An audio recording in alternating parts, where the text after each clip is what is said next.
السلام عليكم ورحمة الله وبركاته. نعم. أعوذ بالله من الشيطان الرجيم. إن الله بالله. السلام عليكم ورحمة الله وبركاته. بسم الله الرحمن الرحيم. بسم الله والحمد لله، الصلاة والسلام على رسول الله وعلى آله وصحبه ومن اهتدى بهداه. سبحانك لا علم لنا إلا ما علمتنا إنك أنت العليم الحكيم. سبحان ربك رب العزة عما يصفون وسلام على المرسلين والحمد لله رب العالمين. وأسأل الله جل جلاله وتقدست أسماؤه أن يمن علي وعليكم بالعلم النافع والعمل الصالح، وأن يرزقنا الإخلاص في القول والعمل. درسنا اليوم في أصول قراءة الإمام ابن عامر الشامي رحمه الله تعالى. وقد ذكرت لكم في الدرس الماضي منهج ابن عامر في القراءة مجملا، واليوم نبدأ بتفصيل ما أجملناه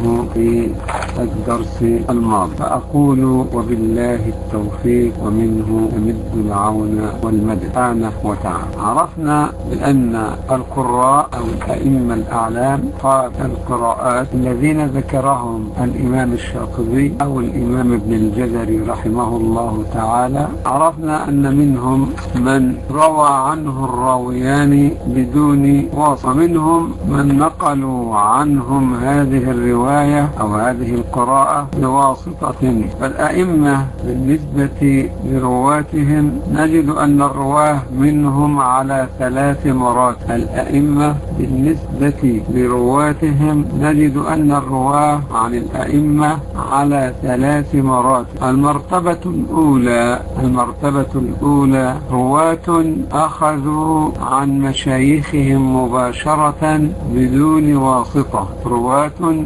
أخذوا عن مشايخهم مباشرة بدون واسطة، وهم قالون وورش عن نافع، قالون وورش عن نافع، وشعبة وحفص عن عاصم، شعبة وحفص عن عاصم مباشرة بدون واسطة، كما أن قالون وورش عن نافع مباشرة بدون واسطة. وأبو الحارث وحفص الدوري عن الكساء مباشرة بدون واسطة. هؤلاء أخذوا عن أئمتهم وشيوخهم بدون واسطة. قالون وورش عن نافع، شعبة وحفص عن عاصم، أبو الحارث وحفص الدوري عن الكساء، أبو الحارث وحفص الدوري عن الكساء. المرتبة الثانية رواة أخذوا القراءة بواسطة سند واحد بينهم وبين مشايخ. رواة أخذوا القراءة عن مشايخهم بواسطة سند واحد بينهم وبين مشايخ، وهؤلاء هم الدوري والسوسي عن يحيى اليزيدي عن أبي عمرو البصري. الدوري والسوسي أخذوا عن يحيى اليزيدي عن أبي عمرو البصري. وأيضا خلاف وخالد وخلاد،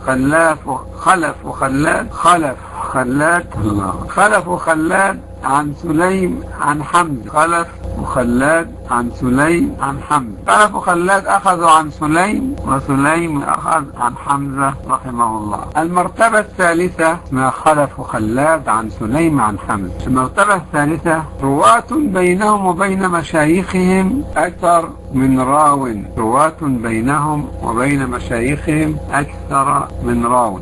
نكتفي بهذا إن شاء الله، ونسأل الله عز وجل أن يوفقنا وإياكم لما يحب ويرضاه، وأن ييسر لنا أمورنا أجمعين، وأن يرزقنا الإخلاص في القول والعمل. السلام عليكم ورحمة الله وبركاته.